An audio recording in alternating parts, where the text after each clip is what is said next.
Hey, Justin Popovich here from Ignite Your Essence. Today I've got a short little video for you, slideshow style. I want to cover three quick tips to help you feel excited again. Because I know that a lot of us that are working hard, very ambitious people, sometimes we are grinding so hard on the little things and the details that it can get a little bit mundane, or we can actually forget to have fun, or we just lose that feeling of excitement, which is often what drives us to want to do half this stuff in the first place. So I want to give you three quick tips that get you that excited feeling back that ultimately leads to inspiration and motivation, which makes you work harder on the boring stuff again. It's kind of a positive feedback loop here. So I want to give you three of my tips. And the first one is to always have something big to look forward to.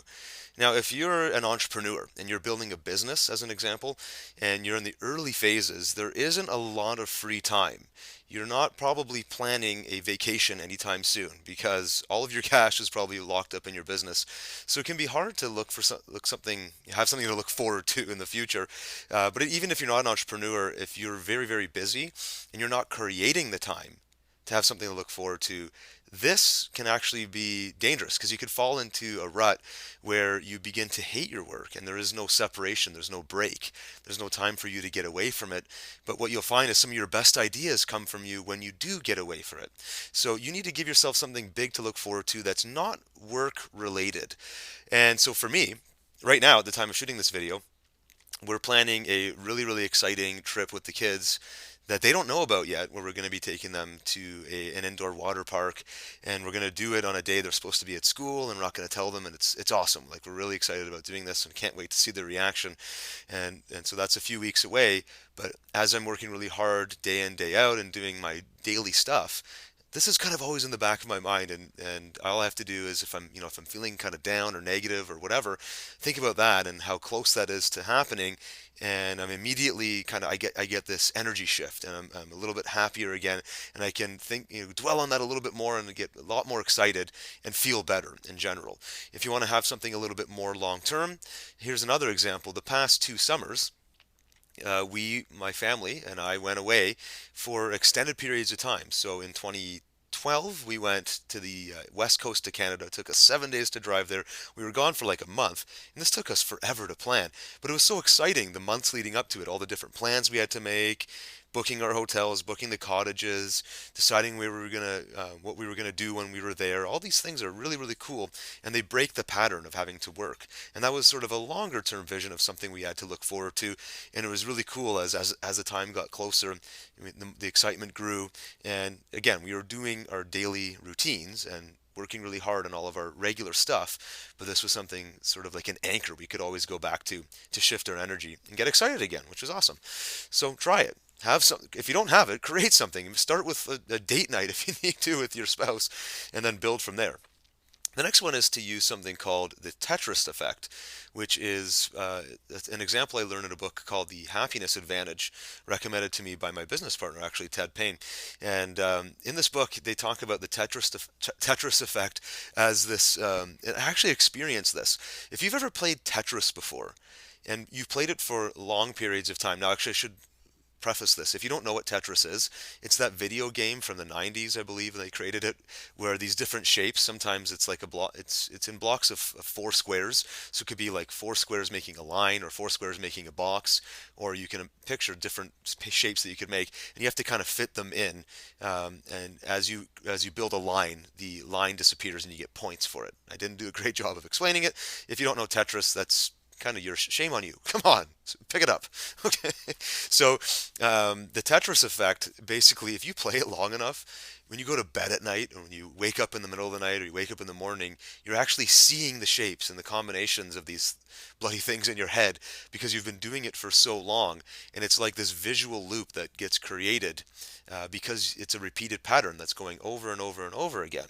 Well, what's cool in the happiness advantage is you can kind of apply uh, what happens in your brain when you do something like that to other things that make you happy. So if you start making a list of all these different things that you feel proud of, or that you feel accomplished for, or that just generally make you happy or feel grateful, and you dwell on these things and you start listing them over and over and over again, the same kind of pattern or effect can start taking place in your mind. And instead of it being Tetris blocks, it can be these really excellent emotions that are created by these visualizations that you're experiencing. And so start making a list of things that have happened to you in the past week, in the past month, past year, or throughout your life. It could be fun things that you did with your family or with your parents growing up, or it could be really big successes you had in your career or your business, or maybe it's your wedding day or your honeymoon or last vacation. I don't know. List all of them and start creating this Tetris effect that happens in your mind. But you really need to kind of do it rapidly, and you list all of these interesting things that make you feel good, and you do them in rapid succession, and you think of them over and over again to create the effect. Try it out. See how you feel. Especially do it when you're in a rut or feeling low. Try this exercise for 10, 15, 20 minutes and see where it takes you. And then from there, using either one of those first 2 points, you can then do something that I call worry in reverse, which is instead of thinking about all the potential negative outcomes that are going to happen in some big thing that you have planned or some kind of upcoming event. Maybe you've got a sales presentation to do at work tomorrow, and you're thinking of all the objections that might come up, and you're starting to stress on those. Well, how about you worry in reverse? Instead of worrying about those things, worry about what could go right. What would happen if the prospect were just to be so impressed and wanted to order right then and there? Or what would happen if all of the questions were questions exactly that as you anticipated and you had perfect answers for them, and then by the end of the meeting they were completely blown away with how good your product is? You get where I'm going with this. Instead of dwelling on what could go wrong, use the worry and reverse mentality not only to get you feeling good about a potential outcome, but to help you visualize things that you want to happen versus things that you don't want to happen. A lot of us struggle with this, I believe. It's so easy to get into this defensive mode of what if this happens? What if that happens?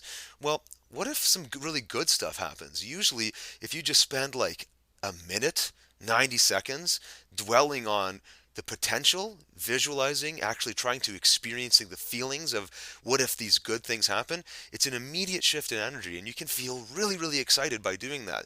Well, what if you did that for 90 seconds and then you took a break and you did it again, and you took a break and you did it again? Now you're using the Tetris effect to worry in reverse, and you're creating all of these very, very positive emotions that are drawing you towards a much more beneficial outcome than if you were to spend all of your time worrying about the negatives.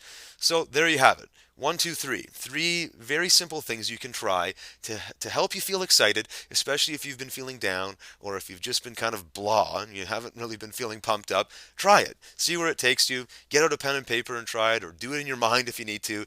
Type it out on your laptop or your handheld device, whatever it needs to be, and let me know how this helps you. Thanks for listening.